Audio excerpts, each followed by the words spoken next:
You know, if you're involved in an auto accident and the first thing your wife says to you when you wake up is, I wish you died, hear me out. I think your marriage is irreparable.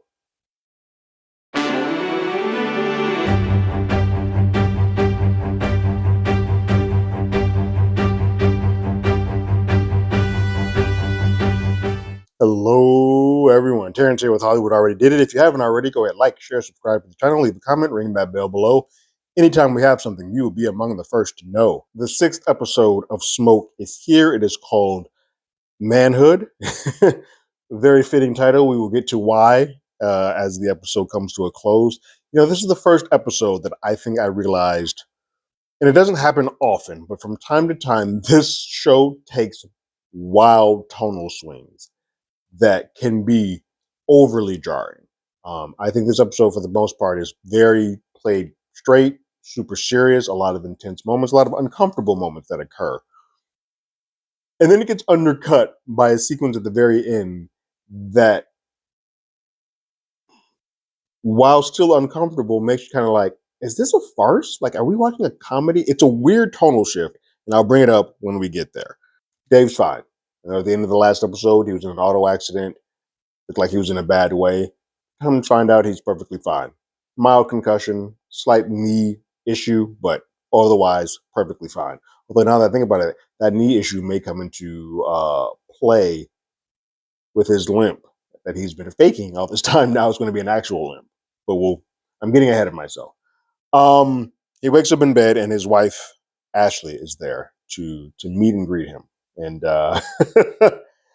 Ashley is like, I got the call about your accident, and I was sitting there and I was like, I was hoping that the rest of the conversation was like, oh, Dave was involved in a massive accident. And I was hoping they were like, and he died. And when they didn't, I felt kind of bad, which is a wild thing to say to somebody who just got out of an accident. She is done with this relationship. She's like, look, I felt like I failed myself. I didn't want to have a divorce, but after the way that you've spoken and treated myself and my son, that's the only way that I can go. Um, I was hoping for your death, so that lets me know that this needs to end. And then he's like, "Well, don't feel bad about the divorce if that's what we're going to do. It's not your fault. You didn't fail." And she's like, "Oh no, I know I didn't fail at this. You did." And then we get that underbelly of what Dave's always sort of hiding. He lets out a great big fuck off to her, and she's like, "Yep, there it is. That solidifies it. That's the person that I know is underneath all this bravado and all this BS that you've built. That's who it is." And she just takes off and leaves. And so that's another person who abandons Dave. Uh, and he has again, after his mother abandoned him, Reba in the last episode did so. He is sort of being questioned. His manhood keeps getting taking several pegs down. He feels, as we saw in the last episode, very he can't get it up because he's mentally in his head and he needs a win. And so he, despite probably some of the best orders that he could say is like, maybe you should get some rest, he is now like a dog on a bone and he's going after Freddie and the milk jug arsonist. So the hospital releases him because they need the beds. They're like, you're not bad enough to not get you out there, so go back out there in the world. Captain Englehart informs Michelle of both Dave's accident and that the milk jug arsonist is hit again. But he explains to her about where the milk jug arsonist took place, where that fire took place with Roger Tillman, how many jugs were used, and they all don't quite equate to what Freddie normally does. And so she's like, well, this sounds more like a copycat than it does the actual milk jug person. And Captain Englehart was like, well, cool. That still's your problem. You need to figure it out. And your partner's not here with you. So Dave shows up to the scene where the Tillman fire happened, looking like warmed over trash, and finds out that the male was the recruiter of of HR at a chicken spot. So Dave immediately puts together that fast food, got it, Coops, that's sort of my lead because they've always been of the belief that the person who was the milk jug arsonist also worked at a fast food restaurant because one of the stimulants in the fires that he had was always grease. Meanwhile, at Coops that Freddie worked at and Lee worked at, Freddie has refused to come into work. He's not coming in and he's not answering the new manager's phone calls. He's not answering at all. So then Lee gives him a call and they have a conversation. And Lee's like, "Where are you?" He's like, "I'm not coming in. I'm done with work. That place doesn't respect me, doesn't respect you.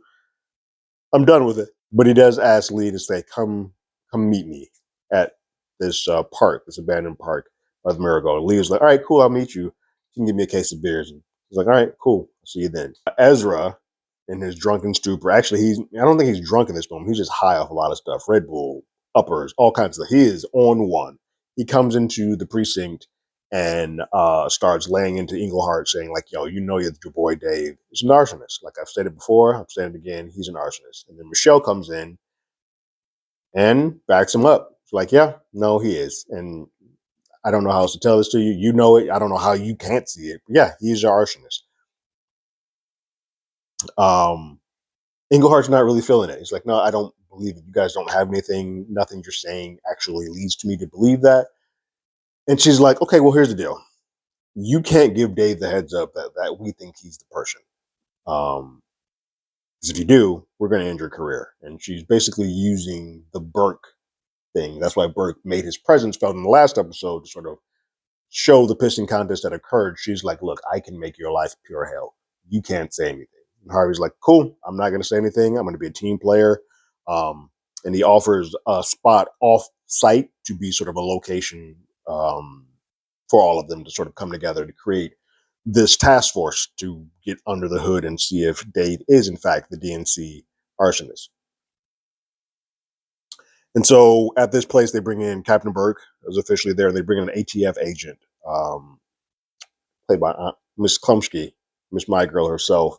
Um, they all come together, and she's brought in because she has jurisdiction everywhere. Like there's some places that the police wouldn't be able to get to, but she can open up those doors and sort of make it so that there's nothing that can be closed off to them.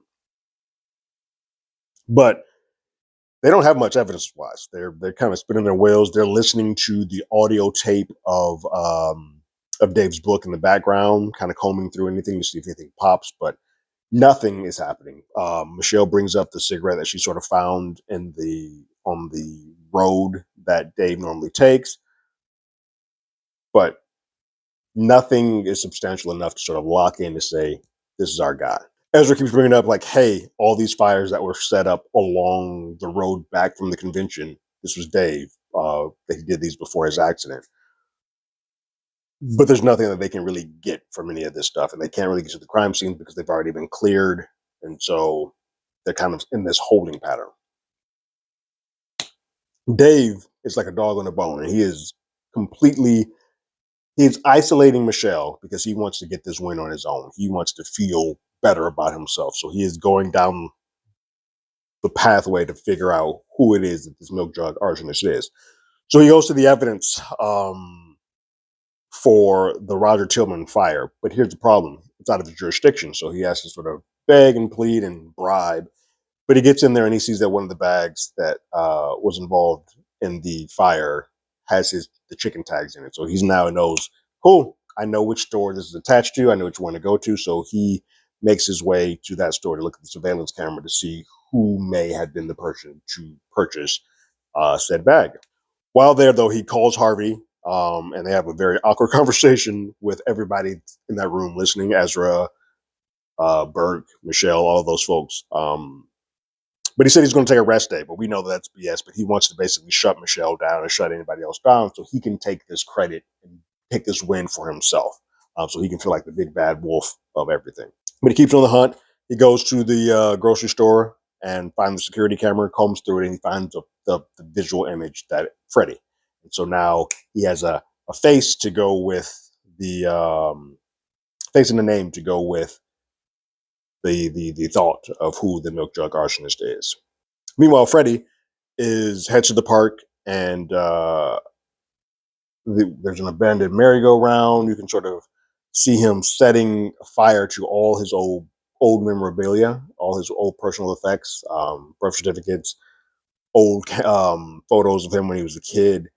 And while Dave goes to Freddy's job to get his full name and to get information from him, and we can see that most people, the manager being one of them, just sort of discard Freddy. They think that he's weird, he's odd.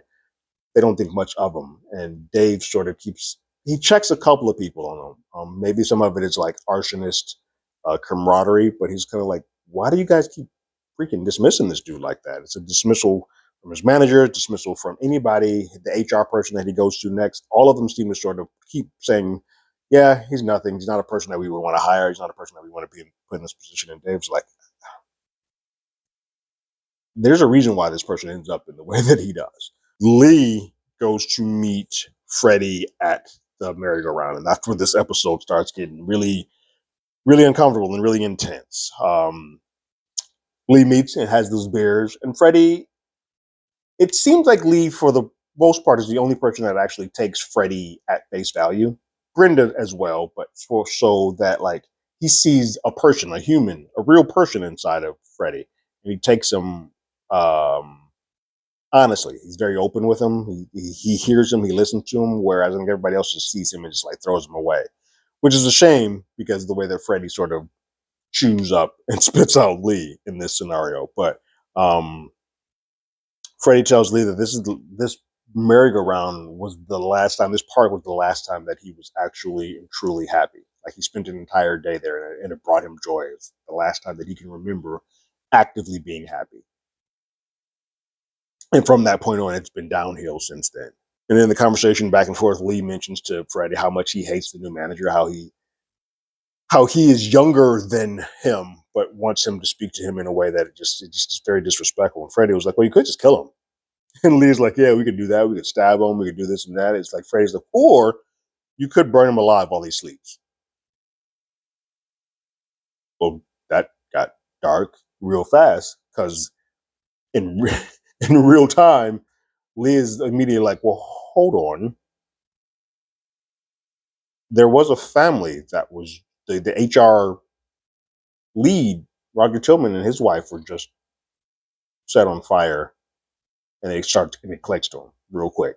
And Lee catches on real fast, and he can't hide it on his face, but Freddie's already picked up that he's picked it up, and Freddie's like, "Cool, you're not on the same page as me. I thought we were in this together. I thought you were with me. I thought we were going to go start murdering all these people who didn't bring us happiness. But clearly, you think of me now as a person to be dismissed, and I have to handle you accordingly." Now, I think because Freddie did see some sort of care coming from Lee, he's not going to burn him alive. He's going to give him the option of getting the hell out of Dodge. However, if he was to stick around or not take him up on the offer of like, "Hey, you leave this park, there's a little crevice through the gate that you can get out of here, make a left, take the bus, and get the hell out of Dodge. Give me your keys, give me your phone, but leave town." If he didn't take him up on that, I think he would have ended up on the wrong side of it. But Freddie cared isn't the word, but thought enough of Lee in this moment to not take him out. Lee gets the hell out of Dodge, though. Burke checked out the cigarette that Michelle gave him and found that it was inconclusive. There's nothing they could find connecting that to Dave. And so Harvey Englehart, captain, was kind of just like, "I'm done. Like this signals that you guys have been on this wild goose chase. You guys don't have anything of substantial evidence against Dave. I'm done with this. Like I'm done playing the charade. This is useless." And he's about to walk out of their newfound precinct or this newfound area that they've sort of hideout they've made. And then he overhears a piece of the book that Dave was writing. And in the book, Dave provides a detail about a fire that only Harvey knew. Harvey said he had a one-on-one interview with the victim, one of the victims of that fire, and they had a personal conversation. But Harvey never let anybody else know that. He didn't write it down on anything. He didn't let anybody else know. The only way that information could be known is if you were at the fire and said it yourself. So at that point, Englehart's eyes are open and like, well, crap. He The only way that he would know this is if he did it. And so he is now fully on board, a part of this team, and has had his eyes open and realized that Dave is the terrible person that that whole room believes him to be. After hitting up the job, hitting up the HR place, Dave hits up the foster system and finds out a little bit more about Freddie, and finds out that Freddie has been consistently and constantly rejected. He has been over 27 foster homes. And the last time that he found permanency was between the ages of 16 and 19. And it seemed like this was a good home for him. It seemed like everything was going great. Uh, he liked it there. He genuinely liked those folks. And then he aged out of the system to the point where um, he no longer was getting funding by the state. And so that family didn't see a need to keep him around, so they dismissed him. And 6 months later, randomly, the person reading the file was kind of like, oh, well, he got lucky in the fact that like 6 months later, that house that he would have been still in was set on fire. And the two adults, the two teens, and the two kids were all burned alive. Dave immediately knows, like, no, he he didn't dodge a bullet. He was the bullet. He That was his first time being the milk jug killer, and he took his revenge out on. They dismissed him, made him unhappy, and he took his pain out on them. And that family would have been fine. That was the last time that he seemed to have had happiness. He seemed to have joy. They dismissed him, and he exacted his revenge upon them. Dave then goes to Freddie's home and breaks in and finds all the milk jugs, all of them. Finds the bags. He sees that he lives a life of loneliness, and kind of tries to get a little bit more information as to where he might strike next.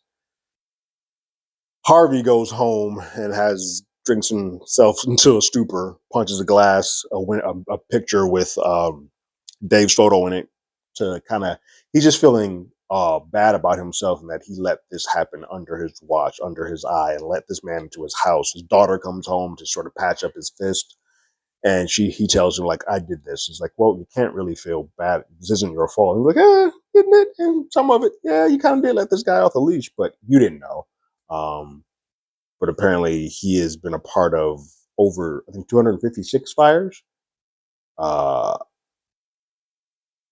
that's going to be a bad blemish on a record once, because not only does Englehart have to go after this guy, but now he's got to go after this guy and sort of end up with egg on his face because he let this happen under his watch. Michelle arrives home after this whole day of this newfound task force that they put together, and her brother is sitting on the stoop, smiling, cheesing from ear to ear, like, "Yeah, I'm so happy." And she's like, "What's going on?" She's like, "Mom's coming home," and his happiness, she's still like, "Yeah," he's going on of like, "This is the best thing for her. You still love her, I know you do," and she's having a full blown panic attack. Like, he's not seeing the effect that this is happening on her. He's just saying, like, "Hey, mom's coming home, and it's good for her to be home because that's the best thing for all of us. She loves you," and she is just in a bad way. And she closes the door on him, and he's kind of just like, "Whoa, hold on! I didn't expect the response to be like that." He clearly has never listened to. He's heard his sister and how she feels about their mother, but he has not actually listened to her, because this reaction shouldn't have been that new to him. The last sort of sequence that occurs in this episode, and I was hoping that he didn't go after her, because it seemed like Brenda didn't quite fit the parameters of what Freddie needed to go after somebody. Like, she didn't seem unhappy, but it now seems like Freddie is going after people who his brain is stunted, and you get that a little bit in this speech. But he is repurposing Brenda as the woman who dismissed him from his foster home. So now there's a different sort of connection, where he did feel love and respect, and they took him to that merry-go-round. They took him to that park. He was happy there. He was happy in that family until he aged out and they dismissed him. He felt that dismissal from Brenda when he pushed her away, saying, "Hey, come back at 5." And so he is now in a stunted growth way, paralleling Brenda to his old foster mom. But Brenda arrives after shopping, and her whole floor and carpet or whatnot is soaked to the brim. And Freddie just passes by her nonchalantly and just grabs another milk jug and starts pouring it down. She's like, well, what is that? Is that grease? And he doesn't really respond. And then you start hearing Freddie speak to her as if he's speaking to her as if she was the former foster parent. And he's like, his final day with her, he is referring to her as her, like, my final day with you. They sent me away with a $300 check to live and just go off about my life. And I feel like every day of my life has been that day just played over and over and over again, which would explain why he's sort of stuck in this. His speech is sort of stuck in that pattern. His thoughts, his brain, he's locked into that moment that sort of just captured him for the rest of his life. Stuck with porn. He's stuck with um, communications. There's nothing beyond that 17-year-old boy that exists for him, and it's sad. It really is sad. Then Brenda's kind of just like, I don't want to die, Freddie. Like, I don't want to die. And it's weird because you can see that she's torn and saying, like, I can see that this person's hurting. I can see that he's in pain. I would love to help him, but I also don't want to put myself in danger. I don't want to die because of this. Freddie pulls out a lighter and is about to set the whole place on fire. And then Dave comes in through the door.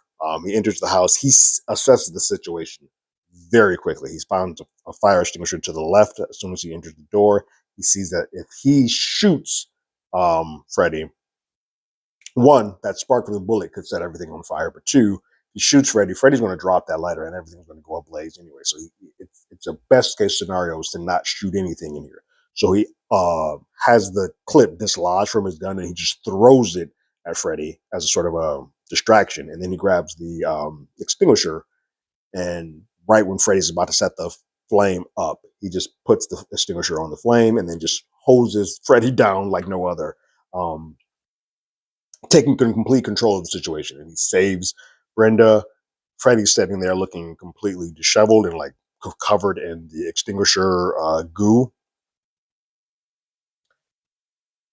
And then the episode gets a little weird in that, like, the title of this episode is Manhood, and I understand what's happening because he has felt so emasculated in the previous episodes that all of this whole drive that he got to find Freddie gave him his return to manhood. But we then do a shot of seeing his penis erect. His hard dick is just there, that we just look at it and he's feeling on cloud nine. He's like, don't worry, ma'am, you're safe. It's a weird thing in that I don't mind. I'm okay with the shot of us doing it once because it'll be a subtle thing. You sort of have to catch it as an audience member, like, I see what this did. But they hang on that shot for a while and it becomes more of a joke than it does, oh, this man is sick and he's getting a hard on from all of this case that he just found. There's a couple of tonal things that happen with him sort of having these concussion like conversations with himself, like where he'll go through a scene once and then go through it again that in the actual way that it happened. And so there's just a couple of tonal things in this episode where it's like, oh, that's jarring. And I think the scene from Lee and Freddie all the way through to Brenda and Freddie up until Dave comes in is so strong that just undercuts it just a bit. Not enough to ruin the episode, but just enough to, like, I don't quite like that you made this a joke more than like a sick man kind of needing this win to sort of get comfortable within his manlyhood and his virality again. But all in all, a really good episode. I that's just the one thing I was like, the tone just doesn't, for you to be the final piece of this episode, the tone kind of just feels a little jarring. But a good episode. I think what's going to happen now, because I was a little bit wrong in the fact that Michelle was going to get the win. They're in a tough spot now. That they being the ATF, Burke, Captain Englehart, Michelle, and that Dave's going to take all the credit for this milk jug thing. He's going to be on cloud nine. It's going to be hard to get people to turn against him because he's going to be sort of protected and has had this bigger than thou. He's going to feel good about himself. And so they're going to have to tightrope because they all know that the other person arsonist they're trying to stop is him. And it's going to be interesting to see if they can get to a point where they can hide in plain sight, make him feel like he's the best person in the world, but also get him to sort of gets so high about himself that he starts making mistakes, starts getting overly confident. I do think that his true limp may come into play now, as him having to fake limp all this times before, but we'll see. What did you guys think about the sixth episode of Smoke called Manhood? Leave your thoughts and comments in the comments below. If you haven't already, you can follow us on X at HollywoodADI. You can hit us up on email at HollywoodAlreadyDidIt@gmail.com. We also have a podcast with the same name. That's on Apple Podcasts, Spotify, anywhere the place podcasts. We're there. And like always, I got my ticket. You got yours.